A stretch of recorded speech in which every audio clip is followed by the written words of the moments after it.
হাদিসের মধ্যে আছে আল্লাহর নবী সাল্লাল্লাহু আলাইহি সাল্লাম তিনি কোনোদিন পিছন দিকে হেলান দিয়ে জুতা পায়ে খাবার খেতেন না, বলতেন এটা অহংকারের পরিচয়। আল্লাহর নবী সাল্লাল্লাহু আলাইহি সাল্লাম দুই হাঁটু তুলে পিঠ সোজা রেখে মাথা ঝুঁকায়া এরপরে খানা খেতেন, হাদিস। এবং বলতেন আকুলু কামা ইয়াকুলুল আবদ, এক গোলাম তার মুনিবের সামনে যেভাবে খায় আমি মুহাম্মদ আমার রবের সামনে এভাবে খানা খাই। বিনয়, তাওয়াজু, এটা রাসূলুল্লাহ সাল্লাল্লাহু আলাইহি ওয়াসাল্লামের শোভা ছিল। তাহলে পৃথিবীর মধ্যে আল্লাহ ব্যতীত যদি কেউ অহংকার কিছু করার মতো থাকে তো সেটা রাসূলুল্লাহ করতে পারে। কি বলে? কারণ কোন যোগ্যতায় এক সুতা ওনার মধ্যে ঘাটতি নাই, বলেন না? যত যোগ্যতা কল্পনা করা যায় এ কোনটার মধ্যে উনার কোনো ঘাটতি ছিল? সৌন্দর্য, রূপ, আচার ব্যবহার, কথাবার্তা, জ্ঞান গরিমা, বুদ্ধিমত্তা, চলন বলন সবকিছুতে তিনি সেরা। তবুও তিনি কোনোদিনও অহংকার করেন। হাদিসের মধ্যে আছে আল্লাহর নবী সাল্লাল্লাহু আলাইহি সাল্লাম ডান দিক থেকে কেউ যদি উনাকে ডাক দিতেন, কথা বলতেন, তো আল্লাহর নবী পুরো চেহারা ঘুরাইয়া এভাবে তাকাইয়া কথা শুনতেন। যতক্ষণ ওই লোক কথা বলতো ততক্ষণ চেহারা ফিরাইতেন না। এটা তাওয়াজু, বিনয়। এমন না যে সামনের দিকে তাকায় আছে ওই বেটারে বলছে হ্যাঁ কবে না শুনতে আসি তো, এমন হয় না আমাদের। আল্লাহ রাসূল এটা করতেন না। কেউ হাতে মুসাফা করছে, নবীজি কখনোই নিজের হাত টেনে নিতেন না, ওই লোক যখন হাত ছাড়াইতো তখন ছাড়তেন। তাওয়াজু, বিনয় ছিল। তাহলে এই জন্য ভাইয়া অহংকার যে করবে না, আল্লাহ বলেন আমার জান্নাত তার জন্য। অহংকার কাকে বলে? আল্লাহর নবী বলছে দুই জিনিসকে। কয় জিনিসকে বলেন? এক নাম্বার বাতারুল হক, যত কিছু হক শরীয়তের বিধিবিধান এর যে কোনো একটাকে অবজ্ঞা করা, ফেলে দেওয়া, পরিত্যাগ করা, নিজের জীবন থেকে বাতিল করে দেওয়া, এটাই অহংকার। এই লোকটাই অহংকার। এজন্য যত যুবক, যত মুসলমান নামাজ পড়ে না, সেজদা করে না, এরা অহংকার। কারণ এটা হক, সত্য বিধান ইসলামের, এটাকে সে অস্বীকার করছে, অবজ্ঞা করছে। এই অহংকার যত শুদ্ধ কথাই বলুক, ডিগ্রি 18 কিসিমের ডিগ্রি লোক, কথা বুঝুন, সে আপনার অভদ্র। সেজদাবিহীন কোন মানুষ ভদ্র হইতে পারে না। নামাজবিহীন কোন সন্তান, কোন মানুষ ভদ্র হইতে পারে না, হতেই পারে না, হতেই পারে। আল্লাহ ইবলিসের পরিচয় বলছে কোরআনে। আল্লাহ বলছে ইবলিসকে জানো? ইবলিস সে যে সেজদাকারীদের অন্তর্ভুক্ত ছিল না। লাম ইয়াকুম মিনাস সাজিদিন, সেজদাকারী নয় যে, তার পরিচয় ইবলিস। অতএব দোস্ত, তুমি তোমার পরিচয় ঠিক করো। তুমি মানুষ কিনা না ইবলিস, সেজদার ভিত্তিতে প্রমাণ হবে, সেজদার ভিত্তিতে প্রমাণ হবে। ফারকু মা বাইনানা ওয়া বাইনাল কুফরি আস-সালাহ। আল্লাহর নবী বলেন আমি আর আমরা, ঈমানদার আর বেঈমান পার্থক্য নামাজ। কি? সালাত, নামাজ। আমি প্রায় বলি আগা কাটা না, আগা কাটলে মুসলমান, আগা না কাটলে মুসলমান না। না, আগা কাটার ভিত্তিতে কি না মুসলমানের হিসাব কিতাব, ওটা একটা সুন্নত আমল, এটা একটা জরুরি আমল। কিন্তু মুসলমান আর বেঈমানের পার্থক্য সেজদা। কি বলেন না? সেজদা, সেজদা, নামাজ। প্রত্যেকটা বিধান।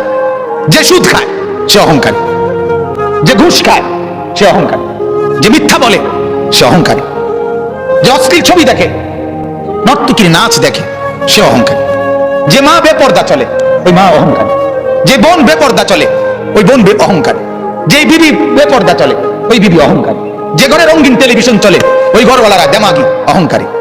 আর আল্লাহকে পরোয়া করে না, আর আল্লাহকে মূল্যায়ন করে না। আর আল্লাহ বলেন আমার সাথে যে অহংকার দেখায় হাসামতুহু, আমি তারে এমন ভাবে ধরি, এক আছাড়ে আমি সোজা করি।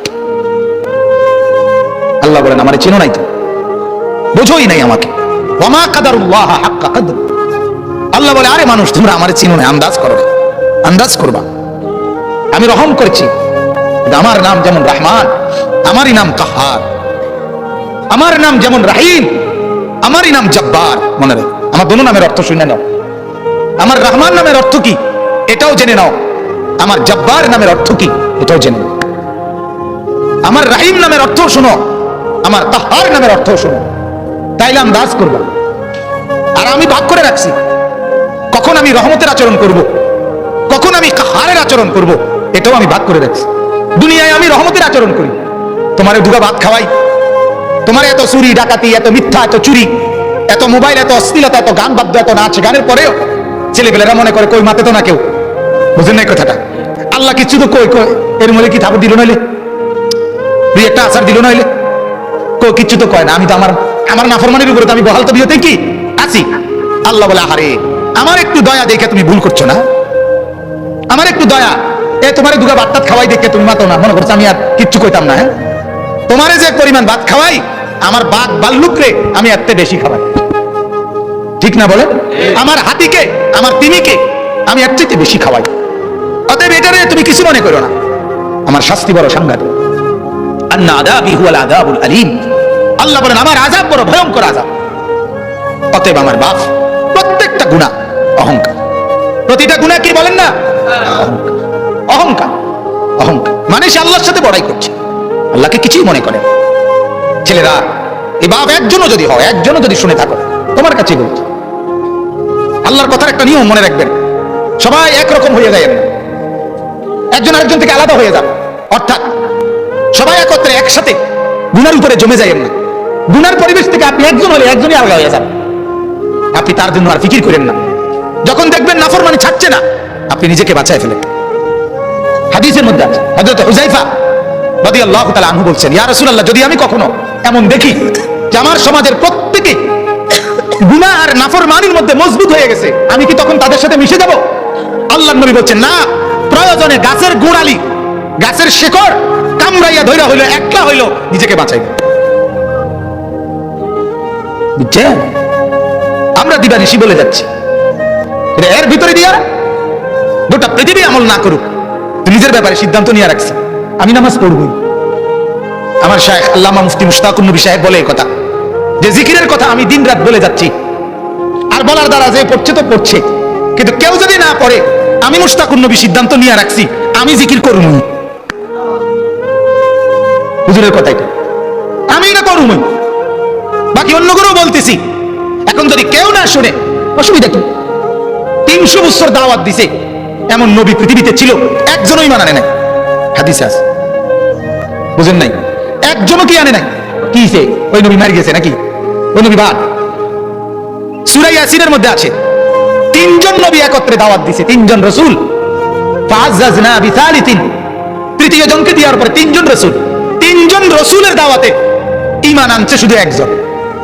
ওয়াজা মিন আকসাল মাদিনাতি রাজুলুন নাসা, একজন। কি সে? এজন্য বাপ এটা ফিকির করা আমার দ্বারা যেন অহংকার না। আমি অনুরোধ করছি, আপনারা যারা শেষবারে বসলেন, আল্লাহ আপনাদের উপরে রহম করেন। আপনাদের কাছে অনুরোধ বাজার, যখনই কোরআনের কথা শুনবেন, আল্লাহর কথা শুনবেন, দিল সাফ করে বসুন, নিয়ত করে বসুন। 6 ঘন্টা না শুনলেন, না শুনলেন, 1 ঘন্টাই যখন শুনবেন, একদম ফারেক হইয়া, কোন দোস্ত বন্ধু লগে না লইয়া, একলা চুপচাপ শুনবেন। বন্ধুকে বলে দিবেন, তুই আনতে সব, আমি আমার কথাই শুধু শুনবেন। দেখবেন এতে ফায়দা হয়, এতে ফায়দা হয়, উপকার হয়। আজকে এজন্য এই গুনার উপরে জমে থাকা, ঠাট্টা মনে করা, ওয়াজটাকে ঠাট্টার বিষয় বানা করে, হাসে, ব্যাটকায়, কিচ্ছা কয়, গল্প করে, তামসা করে, এটার নাম ওয়াজ। মানুষ জমছে না বাজান, না বাজান। আখিরাতে লোক সংখ্যার ভিত্তিতে নেই কিনা? লোক সংখ্যার ভিত্তিতে না, না, না। কোরআনে আল্লাহ বলছে, আমি কোয়ান্টিটি না, আমি কোয়ালিটি দেখব। আমি পরিমাণ না, গুণগত মান দেখব, গুণগত মান। কারো 1 সেজদা 7 আসমান আর জমিনের চাইতে ভারী হবে, কারো 1 কোটি সেজদা ওজনে আসবে না। ওই যে সুন্নাত মোতাবেক হয় না, কোরআনে আছে, ফালা নুকিমু লাহুম ইয়াউমাল কিয়ামাতি ওয়াজনা। কোন কোন নাফরমানের সমস্ত আমল ওজনে আসবে না, মানে এটা 1 কেজি হইতো না। এই জন্য ভাইয়া মাকসাদ স্পষ্ট হওয়া চাই, আমাদের ভিতরে ইখলাস দরকার, আমারও, আয়োজকদেরও, শূন্যওয়ালাদেরও, নাহলে কাঙ্ক্ষিত খরচ হয়। প্রতিটা মাহফিলে কষ্ট আছে, প্রত্যেকটা মাহফিল মেহনতের মাহফিল। এনে আইসা বক্তা হিসাবে শুধুমাত্র 1000 টাকা চুক্তি করে নিয়ে যাওয়া, এটার নাম জিন্দেগি না। এর পিছনে অনেক শ্রম ব্যয় আছে, তাহলে এটার একটা ফলাফল চাইতে হবে। কথা বলেন না? ফলাফল এটাই কি যে লোকেরা বললো তার মাহফিলে লোক হয়েছে, এটাই ফলাফল, এটাই প্রাপ্তি? তার মাহফিলে লোক হয়েছে না, এটাই অপ্রাপ্তি, এটা ব্যর্থতা। তাহলে প্রাপ্তি এবং ব্যর্থতা তো এটা না। কয়জন আল্লাহর বান্দার কলিজায় আখিরাতের মহব্বত আসছে, এটা দেখার বিষয়। কয়টা ছেলের ভিতরে নামাজের জজবা আসছে, এটা দেখার বিষয়। এই জন্য আমার অনুরোধ, আল্লাহ তাআলা বলে, বান্দা অহংকার করলে আমি জান্নাত দেব না। আর অহংকার না করলে আমার জান্নাত তোমার জন্য। আর প্রতিটা নাফরমানি অহংকার। অহংকার 2 নম্বর হলো গামতুন নাস, অপরকে তুচ্ছ করা, মানুষকে তুচ্ছ তাচ্ছিল্য করা যে কোনো ভাবে, এটা অহংকার। এটা কি বলেন না? অহংকার। অতএব আল্লাহ বলেন অহংকার করবে না, আমার থেকে জান্নাত বুঝে নিবা। আর আমি অল্প কথার জন্য বললাম অহংকার 2 জিনিস, আল্লাহ আল্লাহ রসুলের কোনো নাফরমানি হওয়া এটাই অহংকার, আর মানুষকে হেয় করা এটাই অহংকার। আমরা দ্বিতীয়টা যদিও কিছুটা বুঝি, প্রথমটা বুঝি না। বুঝেন না কথাটা? একজন আরেকজনের হেয় করা এটা যে অহংকার কয়, এটা মোটামুটি সবাই বোঝে। এটা কইতেও পারে একজন, বেটাগিরি দেহ হুডাঙ্গিরি মারো, হ্যাঁ, কিন্তু মূলত দুটোটাই অহংকার। গুনাহ অহংকার, কারণ গুনাহ মানেই তো হলো তুমি আল্লাহকে কি করছো না, পরোয়া করছো না। মেম্বারে ভয় করছো অথচ মেম্বার সামনে নাই, অথচ আল্লাহ তো সামনে। চেয়ারম্যানরে ভয় করছো অথচ চেয়ারম্যান তো সামনে নাই, আল্লাহ তো সামনে। আল্লাহ আমার সাথে আছে কিনা বলেন? আল্লাহ আমাকে দেখছেন না কখন? আল্লাহর আড়ালে আমি কখন? কথা কয় না। কোন সেকেন্ড, কোন পলক? 2 নম্বর ওয়ালা ফাসাদান, আল্লাহ বলেন ফাসাদ যে করবে না। ফাসাদ কি? ফাসাদ মানে জুলুম। জুলুম কি? একই অর্থ, গুনাহ। অর্থাৎ আমার কাছে যা প্রাপ্য আল্লাহ আল্লাহ রসুলের পক্ষ থেকে, এর ব্যতিক্রম করাই জুলুম, এর ব্যতিক্রম করাই বিশৃঙ্খল। একই অর্থ। অর্থাৎ এখন নামাজের ওয়াক্ত, এখন নামাজ না পড়া, এটাই ফাসাদ, এটাই বিশৃঙ্খলা, এটাই সমাজের অশান্তির কারণ। হালাল খাওয়ার কথা, হালাল না খাওয়া, এটাই অশান্তির কারণ। সমাজের এত বিশৃঙ্খলা কেন? কেন? 5ম শ্রেণীর ছাত্রী ধর্ষিতা, 7ম শ্রেণীর ছাত্র ধর্ষক, নির্যাতনকারী, নাউজুবিল্লাহ।